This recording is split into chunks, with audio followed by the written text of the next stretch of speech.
BTS agricole production animale en apprentissage au CFA Piémont-Pyrénées. Pour présenter ce diplôme, Lisa Marie est apprentie, Clémence Sutra est la référente de la formation, Jean-François Léris, formateur notamment pendant les regroupements des premières et deuxième années de BTS. Je suis formatrice en expression communication, Céline Chanchol en biologie et biologie animale et Arthur est apprenti. Vous allez pouvoir témoigner tous les deux de cette formation, de vos motivations et de vos projets. Et puis nous allons présenter l'articulation de cette formation. En apprentissage, le CFA Piémont-Pyrénées, ça veut dire 17 semaines de cours par an. Le reste du temps, on est apprenti chez un employeur. Alors tout d'abord, est-ce que c'est difficile de trouver un maître d'apprentissage? Quelle a été ton expérience, Lisa Marie? Oui, c'est très difficile. J'ai l'impression, surtout quand on est une fille, de trouver un maître d'apprentissage. Il y en a beaucoup qui veulent des apprentis, mais que s'il y a les aides, ou alors ils veulent juste des stagiaires parce que c'est trop difficile de payer des apprentis tarif plein. Et pourtant, vous avez trouvé, vous êtes nombreux, il y a une bonne moitié de filles dans la classe, je crois. Oui. Et le CFA accompagne les apprentis. Alors, moi, je voudrais rebondir là-dessus, c'est que la recherche des maîtres d'apprentissage, la première chose, c'est comme une recherche d'emploi. Ça se négocie déjà longtemps à l'avance. Dès maintenant, vous pouvez comment ça s'appelle, rechercher une entreprise. Évidemment, l'établissement aussi vous accompagne par rapport à cette recherche-là, en fonction de vos affinités, de votre projet professionnel. Et donc, on essaye de mettre en adéquation avec le portefeuille d'entreprise et les apprenants pour essayer de voir ce qui convient de nous. Ça, c'est la première chose. Alors, moi, je reviens par rapport à la recherche d'entreprise, c'est la motivation. Hein. Il faut montrer à ce moment-là de prendre contact avec les entreprises et c'est surtout de montrer votre motivation et votre projet professionnel. Et de montrer que l'entreprise peut vous accompagner par rapport à réaliser votre futur projet professionnel. Et ça, c'est l'enjeu majeur qu'il faut mettre en avant. Et après, évidemment, dans un deuxième temps, arrivent aussi des aspects pratiques, évidemment, sur les déplacements, la mobilité de l'apprenant pour essayer de rejoindre l'entreprise et les activités de l'entreprise. Alors, on est en production animale dans ce BTS. Ça veut dire que toutes les entreprises où il y a de l'élevage, quelle que soit la nature de l'élevage, sont bonnes à prendre comme lieu d'apprentissage. Là, il y a une question qui a été posée sur les haras. Il y a eu des apprentis qui travaillaient dans les haras. Oui, alors la seule condition, c'est ce que tu disais Amélie, c'est qu'il faut qu'il y ait une activité d'élevage. Qui dit activité d'élevage dit forcément activité de reproduction et de vente. Les organismes para-agricoles peuvent aussi vous recevoir. Moi, je trouve que ça serait un très gros point fort de trouver un apprentissage dans ces organismes-là, parce que sur les 2 ans, ça vous permet vraiment de voir une multitude d'exploitations, une multitude de pratiques, de rencontrer des gens, de discuter beaucoup plus. Mais de manière générale, les apprentis ont tendance à plutôt être sur des élevages. Des fois, il y a plusieurs types d'élevages. Mais voilà, le para-agricole, c'est possible aussi, et c'est même une très bonne idée. C'est surtout que c'est en adéquation avec le projet professionnel, parce que derrière, BTS, c'est le brevet de technicien supérieur, et donc par rapport à ça, c'est la finalité, c'est d'assurer le conseil, auprès d'élevage et d'élevage principalement pour les BTS production animale. Et donc, par rapport à ça, c'est clair que ces métiers-là sont orientés vers des organismes. Et donc, c'est pour ça que c'est important aussi pour certains d'entre vous, si vous le souhaitez, de pouvoir aussi intégrer déjà au sein de votre apprentissage ces organismes-là pour avoir aussi une poursuite derrière professionnelle à l'intérieur de ces établissements. Donc, c'est possible aussi pour l'élevage avicole, caprin, haras, bovin, ovin. Toutes les questions qui peuvent se poser pour trouver un maître d'apprentissage, on peut y répondre maintenant. On peut également y répondre par téléphone ou bien vous pouvez venir vous rendre au CFA. J'en profite pour signaler que tous les documents nécessaires à la préinscription ou bien à la recherche d'informations sont à télécharger sur le site porteouvertevirtuelle.fr. Un peu plus bas, juste en dessous, ce direct. Il y a également la possibilité de nous poser des questions par chat. Le chat, c'est par écrit, des questions nous seront posées, nous essaierons d'y répondre. Arthur, ton expérience pour trouver un maître d'apprentissage? Moi, ça a été assez facile, on va dire. Le CFA était là aussi pour m'aider. Après, quand on montre qu'on est motivé, qu'on veut apprendre et qu'on veut travailler, ça reste quand même assez pas facile, mais c'est un atout. Voilà, un atout. Et pour un maître d'apprentissage aussi, de côté, ça montre qu'on est là pour apprendre. L'apprentissage, c'est la particularité, c'est justement de pouvoir travailler tout en faisant ses études. Est-ce que vous aviez déjà eu l'expérience de l'apprentissage avant de rejoindre le BTS? Non, jamais. Juste que des stages. Et alors, les bienfaits de l'apprentissage? C'est mieux que les cours classiques, je trouve qu'on apprend plus et on retient mieux parce qu'on met en pratique ce qu'on apprend en cours ou alors on voit pour ce qu'on a vu en entreprise. Donc, c'est mieux pour apprendre. Clémence, tu prends l'articulation entre ce qu'on fait chez le maître d'apprentissage et ce qu'on fait au CFA, comment elle se passe? Alors, du coup, moi, je suis formatrice en zootechnie générale sur ce BTS-là. Pour vous donner un ordre d'idée, quand ils sont au CFA, ils sont à peu près 9 heures par semaine avec moi. Ce qui n'est pas une paille, mais du coup, ça nous laisse un volume horaire assez conséquent pour voir pas mal de choses. Le programme se déroule en plusieurs parties, donc une partie alimentation, une partie reproduction, et on essaie toujours de mettre en lien les cas qu'ils ont sur leurs exploitations. En reproduction, par exemple, on peut étudier les indicateurs de reproduction que nous a ramené un apprenti de son élevage, etc. On essaie toujours de faire le lien, de poser la question de quelle ration ils ont chez eux, etc. Ou de faire un peu remonter les souvenirs de ce qu'ils ont vécu précédemment pour le mettre en valeur dans ces cours-là. Moi, c'est vrai que c'est la zone technique générale, mais je trouve que c'est hyper intéressant et hyper important de vraiment s'appuyer sur leur expérience pour, en fait, finalement, combler juste les trous techniques et les petits détails qu'ils n'ont pas eu forcément dans leur expérience. Et moi, j'estime que voilà, ils ont déjà un socle très intéressant, très important et qu'il faut valoriser. C'est juste pour compléter par rapport à ça, c'est l'apprentissage, c'est un contrat entre 3 personnes. Donc, un apprenant, donc, voilà, qui a été souligné, une entreprise à travers du maître d'apprentissage et le centre de formation. Donc, comme tu l'as souligné, c'est cette complémentarité entre les trois qui est importante. Et derrière, la particularité de l'apprentissage, c'est qu'on part évidemment du vécu de ce qu'est l'entreprise, mais on est obligé d'accompagner l'ensemble du groupe pour les amener aux objectifs de la formation. Et donc, comme on a un temps quand même qui est un peu plus restreint, voilà, on est obligé d'être efficace au travers du vécu, des capacités aussi qui ont pu être acquises au sein de l'entreprise et de les valoriser directement au niveau de la formation. Moi, je tiens à le souligner qu'on voit fortement la différence des personnes qui ont suivi un cursus en apprentissage après au niveau de l'insertion professionnelle. C'est que derrière, on voit qu'ils ont une certaine efficacité dans leur raisonnement et tout, puisqu'ils ont été confrontés déjà pendant 2 ans à la vie active au travers de leur entreprise.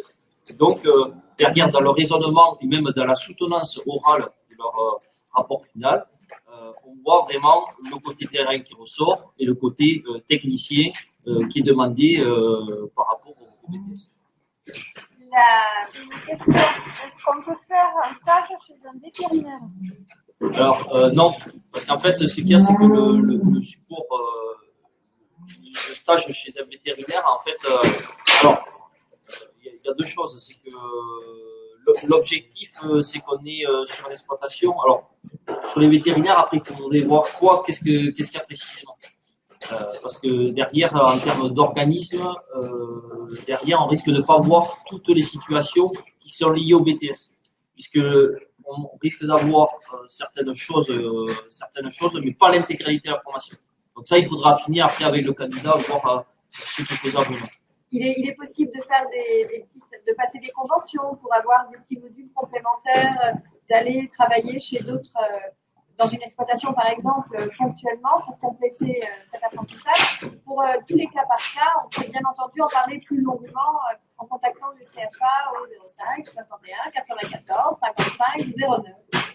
juste pour rebondir là-dessus, c'est que la formation BTS est décomposée en plusieurs, on va dire, compétences.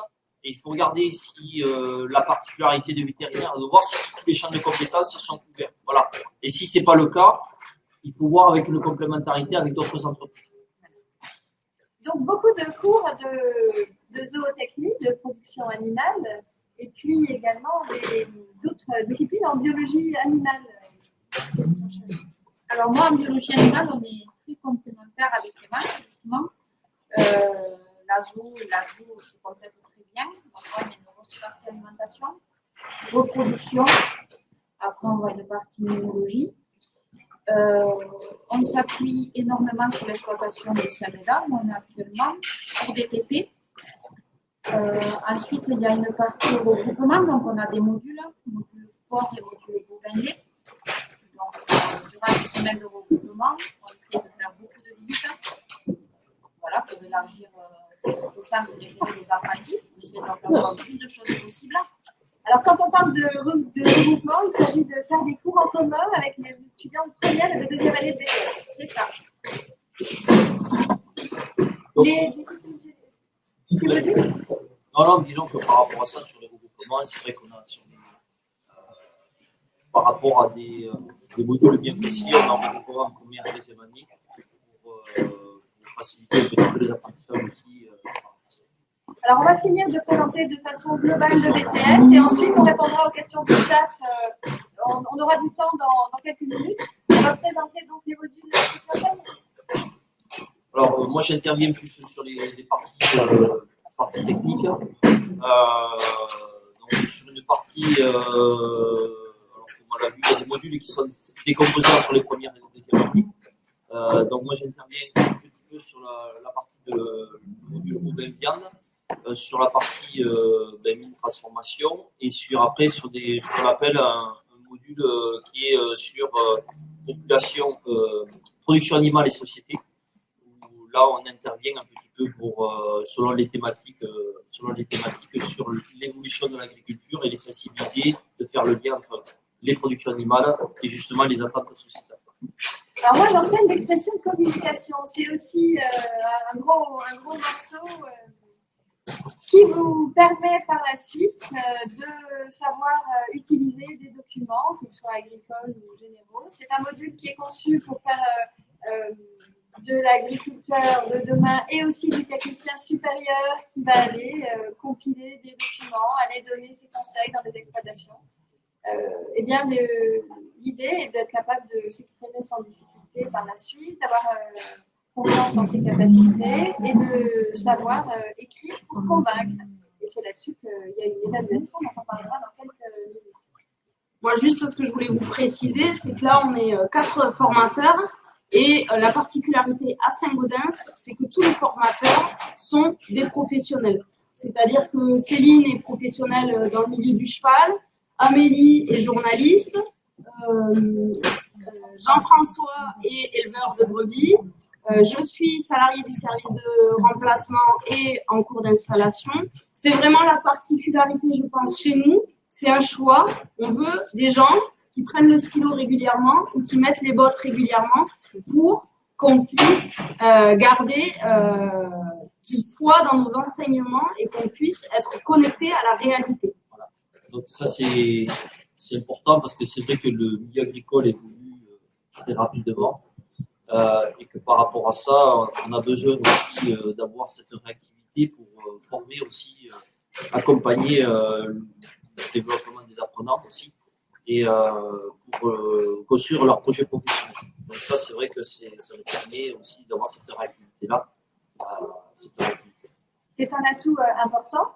Un autre atout important, c'est l'accompagnement qui est fait des étudiants, des apprentis qui peuvent rencontrer des difficultés ou qui ont des besoins éducatifs particuliers.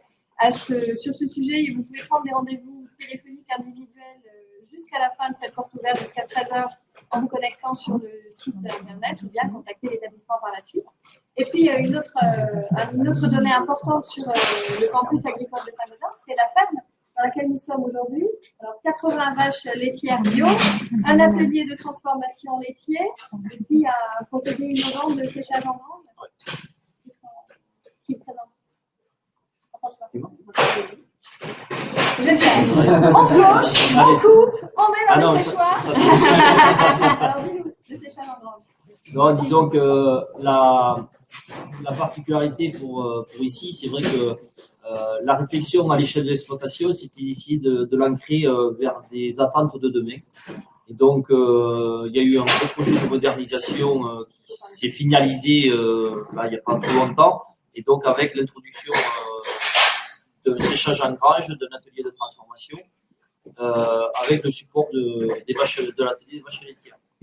Et donc, pourquoi ça, ces choix-là technologiques, c'est que derrière, on avait aussi une réflexion sur la diversification à l'échelle des exploitations, d'où l'apparition d'un atelier de transformation avec une valorisation des produits laitiers en yaourt.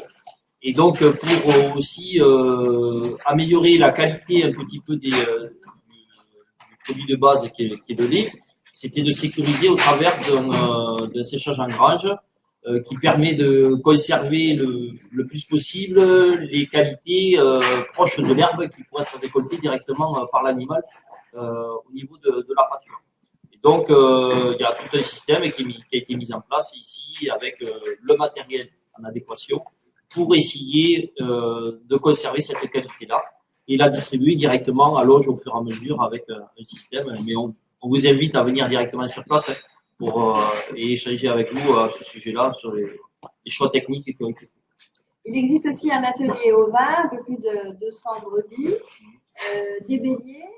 Alors, ce qu'il y a, c'est que pour correspondre un petit peu aussi aux orientations du secteur sur les exploitations, donc il y a un atelier au vin avec à côté une pépinière de béliers de l'Ultra Fermier Central. Donc, par rapport à ça, c'est un troupeau qui sert évidemment de support pédagogique, qui nous permet de faire une grosse partie des manipulations dans le cadre sur lequel j'interviens, et qui permet aussi un enjeu qui est un peu plus là par rapport à la filière ovine, de servir de support aussi pour démultiplier et avoir une réflexion aussi, pourquoi pas au cours d'installation de diversifier avec de l'ovin ou de créer son propre atelier. Alors cette installation, elle est importante puisque dans l'organisation de cette année, peut-être qu'à l'avenir, ce sera davantage, mais cette année, c'est un jour par semaine que les apprentis en BTS passent sur l'exploitation. Ouais, c'est ça. Alors, tous les mercredis, on délocalise entièrement la formation. Les apprentis nous rejoignent à 9h directement ici. Le matin, ils ont biologie avec Céline. Et l'après-midi, ils sont 4 heures avec moi. Donc, ça permet souvent de commencer l'après-midi avec un peu d'apport théorique, etc. Et ensuite, on met les bottes, le bleu de travail et on peut faire des TP sur les vaches comme sur les brebis. C'est vraiment pour moi l'intérêt d'avoir aussi deux productions. C'est que les apprentis qui n'ont jamais touché une brebis de leur vie, par exemple, parce qu'ils sont sur une exploitation bovin allaitant, ça leur permet de découvrir et d'appréhender cette production-là, de la découvrir et peut-être de susciter quelques vocations, on ne sait pas. C'est important le temps qu'on passe à la ferme ici, étant donné qu'on passe la majeure partie de l'année chez un maître d'apprentissage, Lisa Marie. C'est différent. C'est différent en fonction de ce qu'on fait chez nos patrons aussi. Moi, je suis en bovin viande et ovin viande. Du coup, le fait de voir du bovin lait, c'est différent et on apprend plus de choses. Arthur, cette articulation, un jour par semaine ici, qu'est-ce que tu en penses? Ça permet de voir aussi autre chose que ce qu'on a chez nos employeurs. Là, quand on voit un séchage en grange ou même une stabulation qui est quand même assez. Donc, alors que chez nos patrons, c'est complètement différent. Ça permet de voir autre chose et surtout que aussi, vu qu'il y a les ovaires, on voit aussi les brebis, les béliers et ça permet de découvrir autre chose que ce qu'on a chez nos employeurs. L'atelier au vin, il est important puisque chaque année ici, Jean-François, avec la COPIC, vous organisez une finale départementale des Olympiades. Et c'est au cours de ces Olympiades, Lisa Marie, que tu as découvert notre installation? Oui, c'est ça. Pour la COPIC, oui, c'était avant les cours du maître. Donc, j'étais venue, on avait visité du coup les ovins, donc c'était très intéressant. Tu avais participé à ces Jeux Olympiques du Mouton avec son lycée. Oui, c'est ça.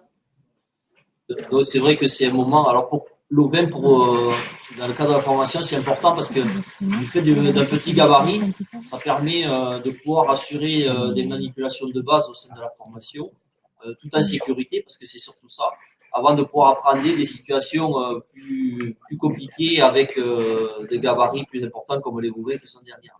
Et donc, l'avantage, il est là, c'est qu'il y a moins d'appréhension et pour aussi accompagner par rapport à tous les messages techniques qu'on peut avoir sur la manipulation, la contention et tout ce qui est l'approche en sécurité, gestes et postures par rapport à l'animal, qui sont essentiels pour aussi apporter un regard professionnel par rapport à ça. Même si les BTS sont destinés à faire du conseil en élevage, mais ils sont obligés d'avoir quand même maîtrisé aussi certains gestes de base qui sont nécessaires par rapport à la production. Et puis on est beaucoup de moutonniers dans l'équipe du coup. Oui, on a une affection particulière dans l'équipe pour les moutons. Mais il faut le dire. C'est pas exhaustif. On voit toutes les productions au cours de la formation. Alors, c'est clair que dans le BTS-CPA, on vous demande, ça passe par le bovin lait, ça passe par le bovin viande. L'ovin viande, nous, on a fait le choix de l'ovin viande. Le porc, c'est clair que, de toute façon, toutes les productions sont vues, les principales productions sont vues, et sont aussi vues du côté conduite, théorique et pratique. Donc, c'est surtout ça qu'il faut, au cours des 2 ans, sont visualisés sur l'ensemble de la formation. Je suis en train de... Alors, tout ce qu'on voit là, sur toutes ces productions, c'est important parce que le BTS ouvre un panel de possibilités ensuite, lorsqu'on sort de ce BTS production animale. Alors, qu'est-ce qui parle de débouchés? Je vais en parler, c'est qu'on a... déjà, c'est pour ça que c'est important de savoir quand vous faites le choix de l'entreprise. Moi, je reviens déjà sur ce choix de l'entreprise. Et quand vous discutez avec votre patron, c'est déjà de parler de qu'est-ce que vous allez faire après la formation. Voilà. Quel est votre projet professionnel? Moi, je reviens sur ce projet professionnel. Si vous avez déjà un projet professionnel qui est clair, certaines orientations, au cours de la formation, on va l'affiner entre l'entreprise, ce qu'on peut aussi faire le reste. Derrière l'objectif, il y a 2 choses. Soit il y en a certains qui vont poursuivre leurs études, parce qu'ils ont un projet professionnel qui nécessite de continuer leur cursus. Alors, ça peut être des licences professionnelles, ça peut être des classes préparatoires pour intégrer des écoles d'ingénieurs ou même des classes vétérinaires, dans certains cas. Donc, se préparer des concours pour accéder à ces grandes écoles. Et donc, après, il y a une autre partie qui décide de s'orienter évidemment vers la vie active. Et donc, par rapport à ça, en termes de métier concernant la vie active, on a tout ce qui est le métier de conseil en élevage, voilà, alors qui peut être fait dans les médias ou des fois on fait des formations courtes pour compléter la formation BTSPA qui, en alternance, pour compléter ça et intégrer les entreprises. Donc là, c'est diversifié. Si on reprend dans les anciens, ça va de directement, certains sont partis vers du technico-commercial, donc firme d'aliments, d'autres qui sont repartis plus, on va dire, le côté génétique avec le côté insémination. Après, ça dépend un petit peu des profils. Il y en a certains qui ont décidé de reprendre carrément des exploitations ou de travailler sur des exploitations purement agricoles. Il y en a qui travaillent avec des chevaux. Il y en a certains. Oui, non, mais c'est sûr. Après, c'est pas du tout fermé. C'est que, alors, quel que soit après l'espèce, c'est l'adaptation en fonction du profil. Donc, c'est pour ça que c'est très important dès le début, quand vous choisissez la formation BTSPA, le choix de l'entreprise, et après, nous, on va vous accompagner pour affiner tout ça pendant 2 ans. On va parler de l'évaluation du BTS. Comment on obtient son diplôme avant de reprendre en question de ça? Alors, l'évaluation, ici, chez nous, elle est en contrôle continu. C'est ça. Alors, donc il y a 2 phases, je dirais, sur l'évaluation. Il y a la partie contrôle continu. C'est environ 20 CCF sur les 2 ans, à peu près 10 passés sur la première année et 10 passés sur la deuxième. Donc ça, c'est du contrôle que vous passez au centre de formation. Vous êtes évalué par vos formateurs avec des coefficients pour chaque CCF. Ça vous permet d'avoir une moyenne avec laquelle vous vous présentez à l'épreuve finale, qui elle est composée de 3 épreuves. Une épreuve d'expression et communication de 4 heures, une épreuve de zootechnie générale écrite de 4 heures et un oral qui est sur le rapport de stage. Le rapport de stage, c'est pas un rapport de stage, en fait, je vous dis une bêtise, c'est ce qu'on appelle un dossier technique. Le but, en fait, c'est que quand vous arrivez sur votre entreprise, vous discutez avec votre maître d'apprentissage, il vous soulève une problématique qu'il a actuellement et vous avez 2 ans pour la traiter et essayer de lui apporter des solutions. Et après, vous allez faire votre soutenance de rapport de dossier technique en épreuve finale. Chacune de ces épreuves finales est quand même coefficient 6, donc c'est important. Mais si vous arrivez avec une bonne moyenne de CCF, ça met déjà quand même un petit peu moins de pression sur ces épreuves-là. Alors dire qu'il y a 4 heures d'épreuve, ça va leur coller la pression. 4 heures d'épreuve, c'est 4 heures auxquelles on est préparé pendant 2 ans. C'est des apports théoriques aussi à faire, des apports pratiques chez l'employeur. Tous les domaines on peut les mettre en pratique quand on travaille, chez son maître d'apprentissage. Et puis l'oral, c'est vraiment du concret, de cette oral finale. Disons que par rapport à ça, c'est pour clôturer la formation. C'est que tous les apprentissages sont sur 2 ans. Donc là, on est obligé à un moment de repasser sur une évaluation écrite là-dessus, sur cette partie, sur technique pure. Le dossier il permet aussi de mettre en pratique tout ce qu'on apprend en informatique, en expression de communication. Oui. Alors tout est derrière la partie dossier, puisqu'on a des parties statistiques, on a des parties sur les connaissances théoriques, sur la partie technique pure et dure, l'aspect communication par rapport à l'expression du rendu du dossier. Donc ça, c'est indéniable. Donc là, on fait vraiment le bilan de l'ensemble de la formation. Moi, je tiens à souligner que par rapport à ça, comme je vous l'ai dit tout à l'heure, c'est que les apprentis, malgré qu'on condense quand même des choses, on voit la différence de la soutenance à l'oral et sur la pertinence de l'argumentaire qu'ils font face au jury. Parce que derrière, il y a cette réactivité avec le terrain et qui correspond à ce qu'on attend vraiment dans un métier de technicien. Et donc, c'est quand même, c'est pas que de l'apport théorique. Là, on est vraiment confronté au monde réel de la vie active. Et on est prêt parce que pendant 2 ans, toutes les disciplines, même celles qui semblent ne pas avoir de rapport avec l'agriculture, finalement, vous vous rendez compte que vous pouvez les mettre en pratique, ne serait-ce qu'à cette épreuve terminale. On va bientôt passer aux questions du chat s'il y en a. L'internat de l'établissement, c'est celui qui est commun à tout le campus. Donc, les équipements sont mutualisés avec le lycée agricole à Saint-Gaudens. Un internat sans classe, restaurant scolaire, salle informatique, équipements sportifs, etc. Et on peut répondre à vos questions par la suite si vous contactez l'établissement. Il y a des visites individuelles qui peuvent être organisées sur rendez-vous. Et puis, il y a toujours la possibilité de venir visiter cette exploitation à Saint-Médard. Est-ce qu'il y a des questions? Oui, il y a quelqu'un qui demande où est-ce que nos 2 jeunes apprentis font leur formation, dans quel secteur? Dans quel domaine? Alors, Bovin, chez toi, c'est bovin viande? Bovin viande et ils veulent peut-être s'installer en porc. Moi, je suis en Bourgogne. Alors, je tiens à souligner par rapport à ça, c'est que sur la recherche d'entreprise, il n'y a pas de restriction géographique à avoir. Voilà. Concernant le BTS-PA, on a des apprentis, on va faire simple sur le grand sud-ouest, le grand sud même, c'est même le grand sud maintenant, en fonction de la diversité des productions, en fonction aussi de leur origine aussi géographique. Hein. Et donc, par rapport à ça, le choix de l'entreprise n'est pas restreint à un lieu géographique. Donc ça, on peut avoir un grand territoire par rapport à ça.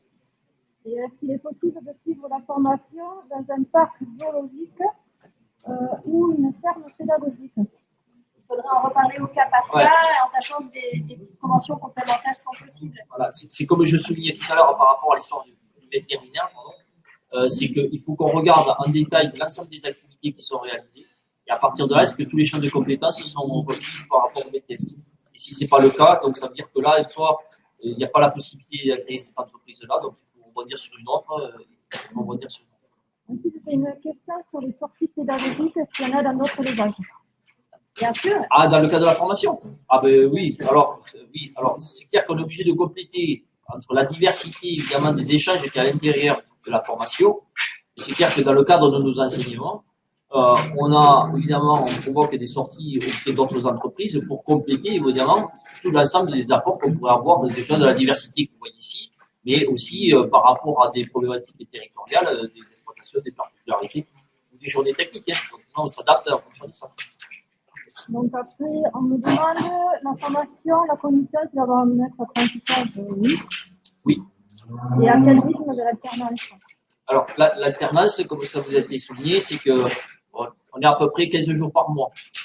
Pour faire un simple, 15 jours d'enseignement, 15 jours en entreprise. Sur des périodes De septembre à scolaires. juin. Pour faire globalement sa formation, c'est à peu près 17 semaines de cours dans l'année et le reste du temps salarié en entreprise. Je me suis bousculée, je vais tomber. Ça veut dire que vous avez 50% de votre temps qui est en entreprise. Voilà. Donc ça, c'est à retenir quand même par rapport à ça.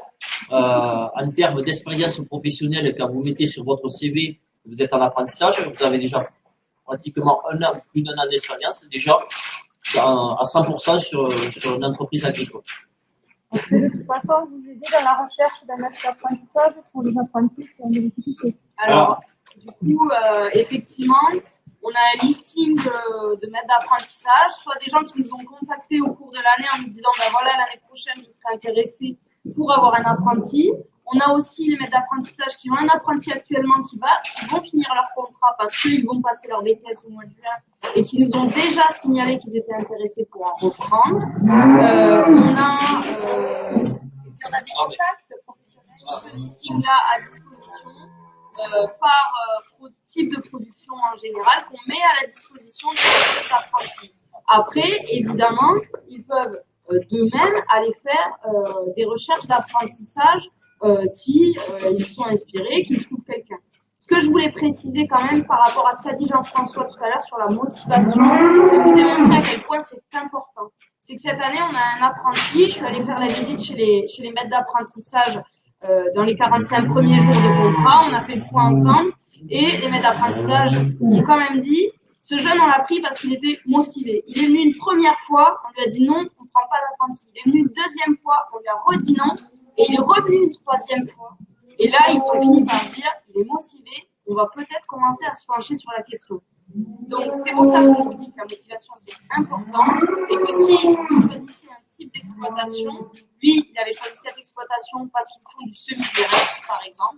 Si c'est vraiment ça qui vous tient à cœur, c'est vraiment ça qu'il faut chercher et il ne faut pas lâcher et il faut tenir bon parce que typiquement, ça peut marcher. Moi, c'est bien pour ça que, pour rebondir, l'important, c'est déjà quel est votre projet professionnel de demain. Voilà. Et ça, que les choses soient claires, c'est que si déjà vous avez certains objectifs professionnels, c'est de les exprimer, même s'ils ne sont pas entièrement affinés, mais au moins déjà être clair vis-à-vis de l'entreprise. Vous allez passer 2 ans, vous allez partager quand même beaucoup de choses. Et donc, par rapport à ça, c'est que tout le monde est là pour vous accompagner à tous les étapes. Et donc, ça, c'est important pour vous construire. Derrière, demain, le plus souvent, il y a une partie d'entre vous qui va être à 100% dans la vie active. Et donc, pour nous, ce qui est important, c'est le côté, ce qu'on appelle l'employabilité des gens. Et donc ça, c'est de vous y préparer dès maintenant. Alors, justement, quels sont vos projets professionnels? Moi, je compte faire sûrement 1 ou 2 ans de licence professionnelle après le BTS et après, soit devenir salarié et à terme, peut-être m'installer. Une licence pro dans quel domaine? Au vin. Au vin. Moi, après le BTS, j'ai envie de faire partir à l'étranger, travailler en tant que salarié à l'étranger, voir d'autres exploitations dans d'autres pays, voir comment il faut. Et ensuite, peut-être venir en France et être salarié.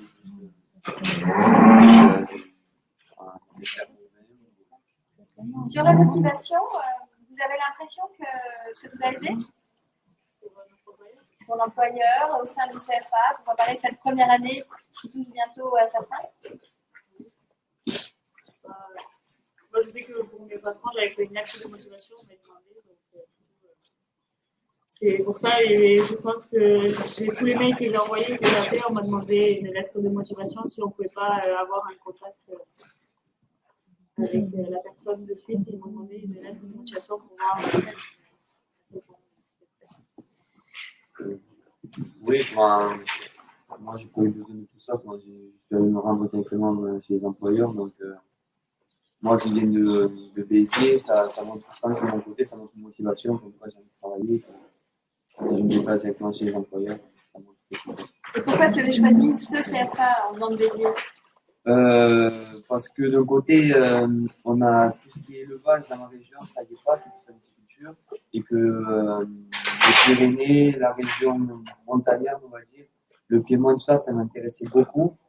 Et être dans les plaines, ce qui m'intéressait le moins, c'est en étant en contact avec les référents de cette formation, ils m'ont accompagné, ils m'ont rassuré d'un côté pour dans ce lycée-là, et ça m'a motivé pour venir à On a fait le tour, on espère On a avoir une question sur l'internat. Comment on fait pour venir à l'exploitation, puisque l'exploitation est à quelques kilomètres de l'établissement? L'établissement se charge d'accompagner les apprentis qui ne disposent pas d'un véhicule personnel.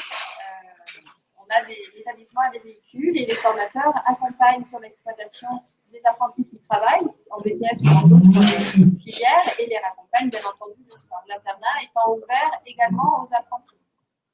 Juste pour rebondir sur l'aspect mobilité, je tiens à souligner que c'est quelque chose qui est très important et j'invite les futurs apprenants à passer leur permis rapidement. Voilà. Je pense que tout le monde peut le souligner. Alors, je comprends certaines, des fois, pas forcément l'âge, machin, en sachant qu'on a même la possibilité, quand on est parti, de pouvoir avoir aussi une partie du financement par rapport à ça pour nous accompagner aussi dans ces démarches-là. Mais